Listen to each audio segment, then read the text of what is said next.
Enquanto os preços do petróleo disparavam, nós tínhamos a preocupação com o uso da nossa autossuficiência, ou no caso o não uso, em favor do consumidor.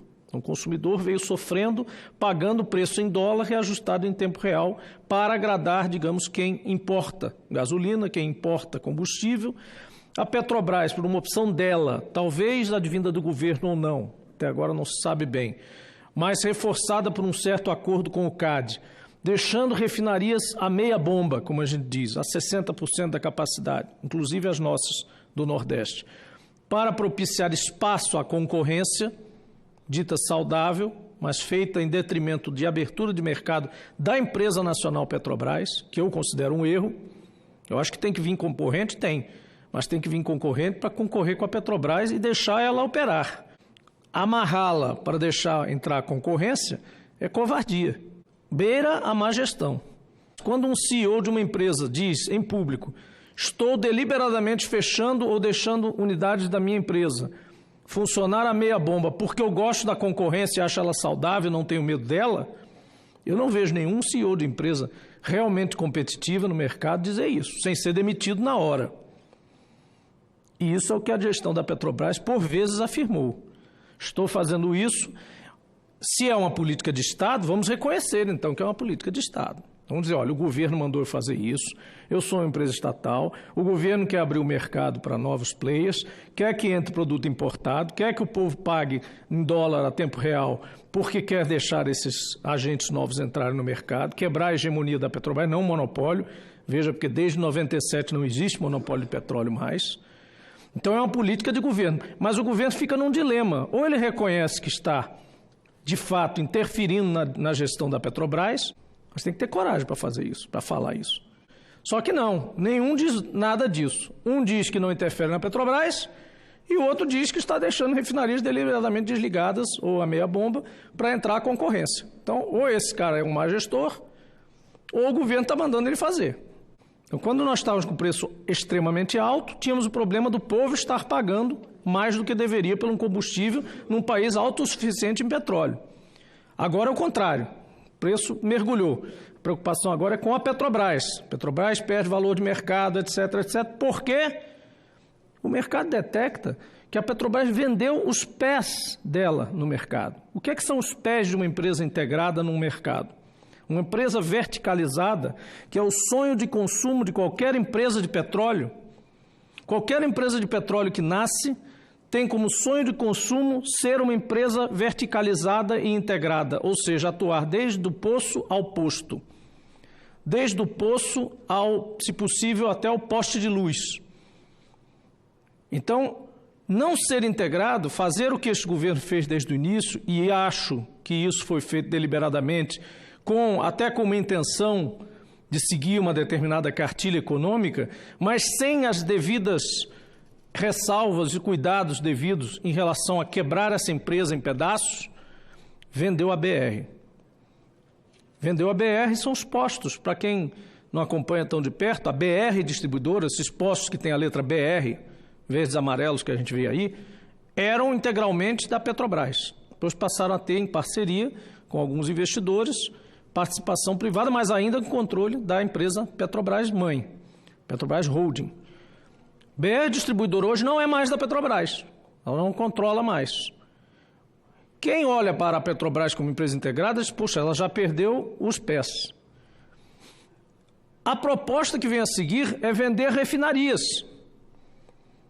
Então vai vender as canelas, os joelhos e as pernas. A Petrobras vai flutuar no mercado, vai ficar, se ela vender todas, sem absolutamente nenhuma presença no chamado downstream, refino e distribuição, acesso a você, consumidor. Fica na mão, portanto, de quem comercializa e de quem transforma o produto cru no produto refinado valorizado. Ah, mas ela não vai vender todas as refinarias, ela diz que ela vai vender as do Norte, as do Nordeste e as do Sul e vai ficar como uma empresa apenas integrada no Sudeste. Isso é bom para a Petrobras como estatal nacional? Isso é de fato um plano saudável? É isso que se quer da Petrobras? Ela é uma empresa que vai se transformar numa independente de petróleo texana, que produz no Golfo do México, refina no Texas e manda combustível para a Califórnia ou para Nova York? Só que eu acho péssimo esse plano. Petrobras é Petróleo Brasileiro S.A., não é Petróleo do Sudeste S.A. Então, a venda dessas refinarias tira o pé da Petrobras, principal empresa nacional de petróleo, principal empresa nacional e estatal brasileira de petróleo, portanto, submetida sim à política de petróleo quando necessário, para poder intervir mais diretamente no mercado, na atividade em geral, e até impulsionar compras nacionais, impulsionar estaleiros, impulsionar compras locais em geral, de alguma forma amortecer esta volatilidade dos preços internacionais que eu não controlo. Um Estado qualquer do mundo não controla os preços do petróleo, eles são globais, eles são incontroláveis. Mesmo que você diga, eu sou a Arábia Saudita, eu sou a Rússia, mesmo eles não controlam. O Brasil, nesse aspecto, ainda é relativamente pequeno, é bem maior do que era antes, é bem verdade. Com o pré-sal, nós ganhamos um passaporte não só para o futuro da nação, mas também para entrar no grande clube, um pouco tarde demais, talvez, que o petróleo já não tem tanto valor que tinha, mas ainda é fundamental. Temos aí 50, 60, talvez 80 anos de domínio ainda do petróleo como principal fonte de energia, a mais fácil, a mais custo-benefício, mais acessível de transformação de uma molécula de petróleo em vários produtos derivados, inclusive os plásticos e outras coisas, não estamos falando só de carro e caminhão. Então, esse é um assunto ainda, as pessoas dizem às vezes, é estratégico. Não, estratégico é feijão, não é, meu amigo. Tudo bem, é mais importante realmente feijão para nós. Mas feijão você planta em qualquer lugar, ou em quase qualquer lugar. Petróleo não. Você não acha em qualquer lugar. E não planta, e não produz. A natureza colocou lá milhões de anos atrás. Então é estratégico, sim. Esse é o aspecto estratégico do petróleo. Por isso que se diz que é estratégico. E quando você batalhou quase 100 anos para chegar a uma autossuficiência, você não pode jogar ela fora. Você não pode dizer, de repente, agora eu cheguei na autossuficiência, meu consumidor vai poder pagar o preço que qualquer um lá de fora determinar. Se tiver um furacão no Golfo do México e acabar com as instalações do Texas, o preço vai disparar e eu vou acompanhar isso. Não, eu tenho meu próprio petróleo para isso. Claro, eu não preciso estabelecer um mercado paralelo como na Venezuela e dizer que eu vou dar diesel para as pessoas porque tem petróleo. Mas eu também não preciso ir para o outro lado e ser um Japão energético, que não produz uma molécula de petróleo ou de gás e que liga seus fogões todos os dias com gás de Omã, carregado de navio. Há uma diferença entre isso e o Brasil. Estamos vivendo esse dilema. Aproveitar a autossuficiência ou não. Tirar proveito dela para o nosso agro. Veja que eu não estou fazendo aqui um discurso nacionalistoide, extemporâneo, da década de 60, da Guerra Fria, nada disso. Estou falando de agora. O agro não está sofrendo consequências drásticas, nem da alta nem da baixa agora, porque o frete estava barato, frete de caminhão, teve todo esse processo, inclusive de tabela, etc. Então, uma super oferta de frete rodoviário.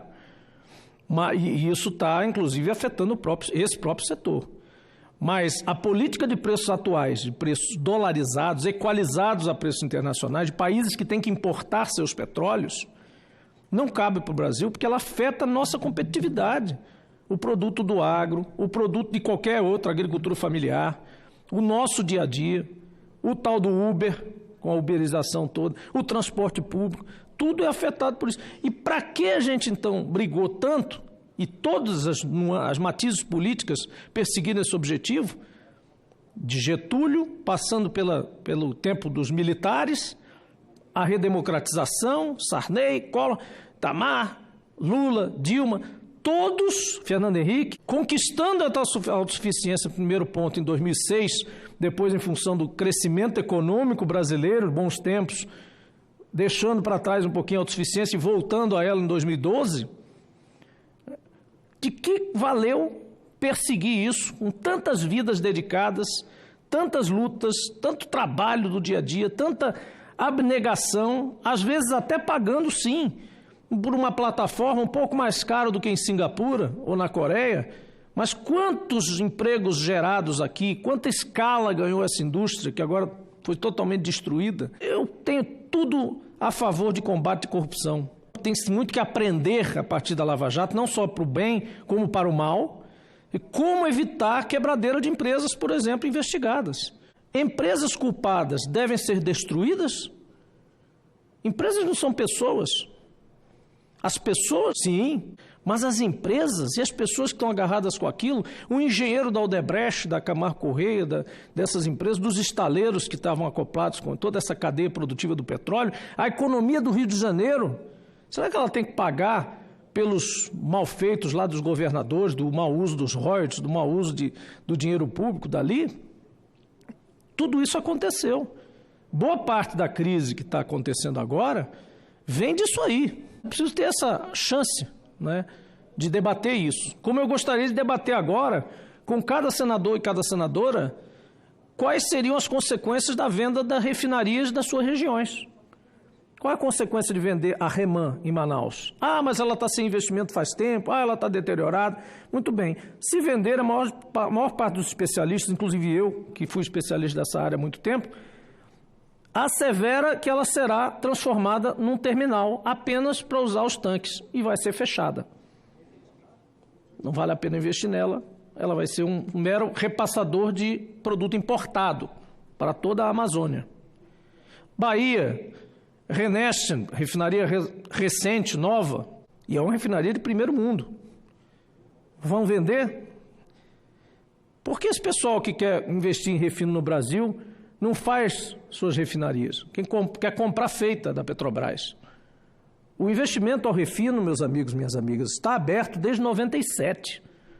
Desde 97 está aberta a possibilidade, por mera autorização da ANP, fazer investimento em refinaria. Porque quer tirar mercado da empresa hegemônica, a empresa nacional, num mercado que é importante no mundo, que é o mercado de petróleo do Brasil, o mercado de combustíveis. O grande interesse hoje é o pré-sal, mas é principalmente, sabe o quê? Você, consumidor. Todos nós e todos que estão nos ouvindo.